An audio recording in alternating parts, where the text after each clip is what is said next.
Die Gräber der Gefallenen sind draußen und ich zeige euch, wie ihr die beste Waffe des Spiels bekommen könnt. Außerdem gibt es ein paar Geheimnisse aus diesen Gräbern, die wir uns angucken werden, und allgemeine Tipps gibt es natürlich auch, also bleibt hier gerne mit dabei. Ihr seht also, da ist ein wenig Spoilerpotenzial vorhanden. Über die Story spreche ich nicht, allerdings natürlich über die Gräber selber. Doch was müsst ihr tun, um diese Gräber der Gefallenen 2.0 starten zu können? Im Grunde, wenn ihr die Gräber der Gefallenen Pack 1 schon gespielt habt, dann müsst ihr gar nichts mehr tun, sondern einfach nur die Gräber suchen. Sonst, wenn ihr noch keine Gräber der Gefallenen angefangen habt, dann müsst ihr eure Siedlung auf Stufe 4 bringen. Und dann seid ihr dazu fähig und könnt quasi die Quest starten, die nicht wirklich einen Questmarker hat. Bei den Gräbern der Gefallenen 2.0 gibt es keine richtige Reihenfolge. Heißt also auch hier, wenn ihr allgemein noch keine Gräber der Gefallenen gespielt habt, ist es auch egal, ob ihr jetzt mit dem Pack 2 anfangt oder mit dem Pack 1. Es läuft am Ende auf dasselbe hinaus. Im Patch 1.6.1 kommen 2 neue Gräber hinzu, die wir begutachten können. Ein drittes ist quasi schon vorhanden, aber dazu später mehr. Das erste Grab, das befindet sich in Wessexe im Süden, in der Nähe vom Kloster Brimelev. Das kennen wir natürlich auch schon. Wer die Odin-Ruhen-Videos von meinem Kanal gesehen hat, der wird wissen, wovon ich spreche. Direkt an der Küste. Und das zweite Grab, was Sie besuchen können, ist im Nordwesten in der Festung oder in der Nähe von der Festung Ufentun in Hamtunshir. Da gibt es auch noch ein Grab. Und ohne jetzt zu spoilern, das dritte Grab befindet sich natürlich, wer hätte es gedacht, in der Nähe von der Siedlung. Denn da haben wir das große Portal und wir alle haben es natürlich vermutet. Dort wird es noch ein weiteres Grab geben, wenn wir das geöffnet haben. Aber wie gesagt, storytechnisch werde ich euch da nichts sagen. In Wessex im Süden an der Küste habt ihr ein wasserthematisiertes Grab, was ziemlich nice ist, wo ihr das ein oder andere Mal tauchen müsst, was ganz cool ist. Und das dauert im Schnitt so 30 bis 45 Minuten. In Hamtunshir ist es ein lavabasiertes Thema. Das dauert da genauso lange. Das letzte Grab, kann ich euch sagen, ist das größte Grab von allen. Das dauert ungefähr, oder hat bei mir zumindest 1 Stunde 20 gedauert. Ist unterteilt in 4 Minigräbern. Ziemlich cool eigentlich gemacht. Aber ungefähr solltet ihr 3 bis 4 Stunden dafür einplanen.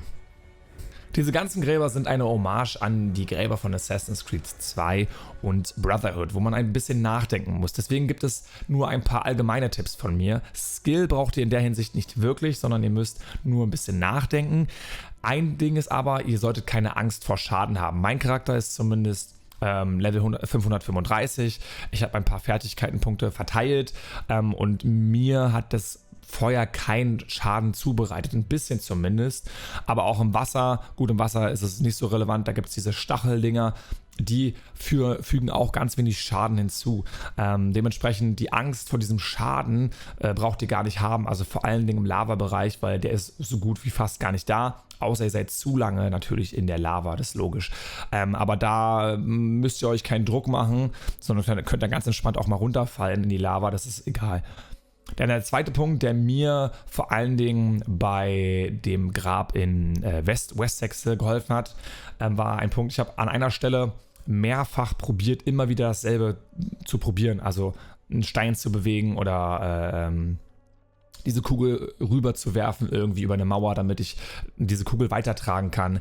Wenn ihr 5 mal, 6 Mal hintereinander immer dasselbe versucht, dann würde ich euch empfehlen, geht einfach mal ganz kurz aus dem Raum raus, wo ihr gewesen seid, schwimmt raus oder rennt raus und geht dann wieder rein und versucht mal was komplett anderes.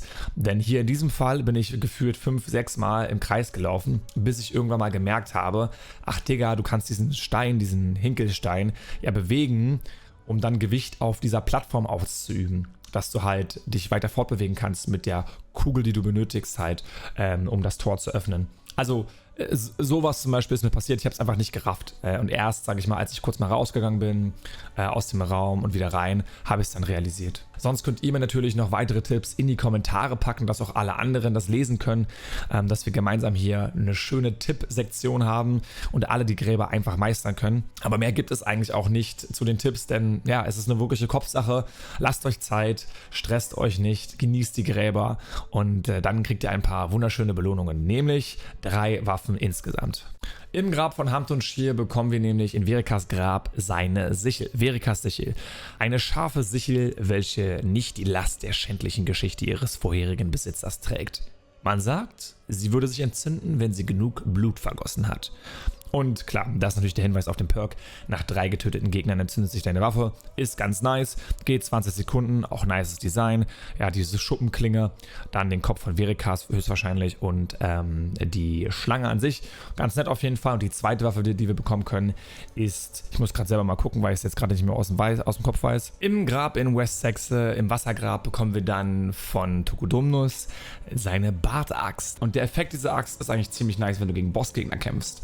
Angriff wird erhöht, wenn dies ausgerüstet ist. Der Bonus wird verdreifacht, wenn du gegen einen einzelnen Gegner kämpfst. Also hast du gegen mehrere Gegner 10 Angriff plus und gegen Bosse oder einzelne Gegner 30 Angriff plus.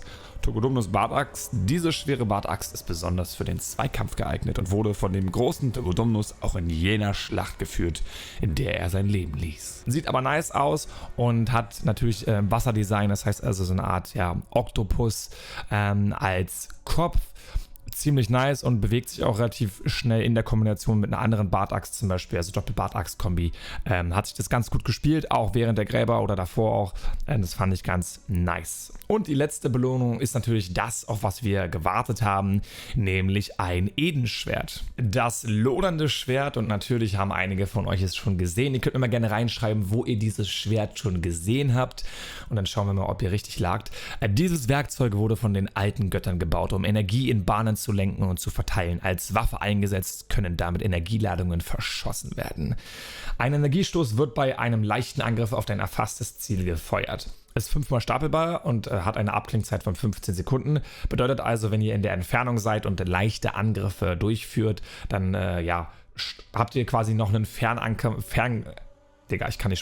einen Fernkampfangriff on top. Das heißt also eine Art Schallwelle wird auf den Gegner zugeworfen, die auch Schaden verursacht. Ja, und wer es gesehen hat, natürlich könnte das zumindest das Schwert aus Unity sein. Ich weiß nicht, wie viele Eden-Schwerter es gibt. Ich kenne nur dieses aus Unity, welches wir natürlich da gesehen haben und am Ende auch erlangen bzw. dagegen kämpfen müssen. Das ist auf jeden Fall das Schwert, ziemlich krass, also wird das irgendwie seinen Weg nach Paris finden, da bin ich mir sicher. Sehr, sehr schön. War im letzten Grab zu finden, war die Belohnung für die gesamte Geschichte der Gräber der Gefallenen, und ich finde tatsächlich, das ist eine coole Belohnung auf jeden Fall für zumindest eine Free-Content-Erweiterung. Doch wir haben noch 2 ungeklärte Dinge. Zum einen natürlich gibt es in diesen neuen Gräbern, in 2 zumindest, ISO-Artefakte. Bedeutet also, ihr beendet das Grab, wenn ihr die Cutscene gesehen habt mit der Hauptfigur, also mit Tokudomnus oder mit Verikas. Dann geht ihr quasi raus und es gibt meistens dann immer einen Hauptweg nach draußen und eine Abzweigung, wo ihr rein müsst.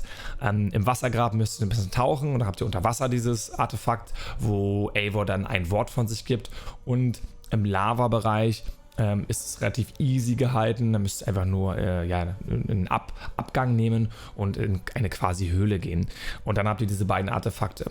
Was ich jetzt nicht geprüft habe, ist, ob wir diese beiden Artefakte oder alle Artefakte benötigen, um in der Story voranzukommen. Ob es gereicht hätte, wenn wir alle Gegner besiegt hätten. Ich kann mir vorstellen, dass wir nur dieses Tor öffnen könnten oder konnten durch alle Wörter, die wir erlangt haben durch diese Artefakte, ne? Weil bei jedem Artefakt hat ja Eivor ein Wort von sich gegeben und am Ende hat es quasi so einen Satz ergeben, Sesam, öffne dich, quasi könnte der heißen.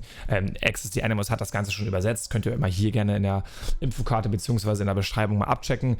Er hat diese Wörter übersetzt und ja, genau, da bin ich gespannt. Ich weiß nicht, vielleicht brauchen wir sie gar nicht, vielleicht brauchen wir sie für irgendwas anderes. Vielleicht ist ja im ISO-Grab, im letzten Grab, noch irgendetwas versteckt, was wir nicht gesehen haben nach der Beendigung.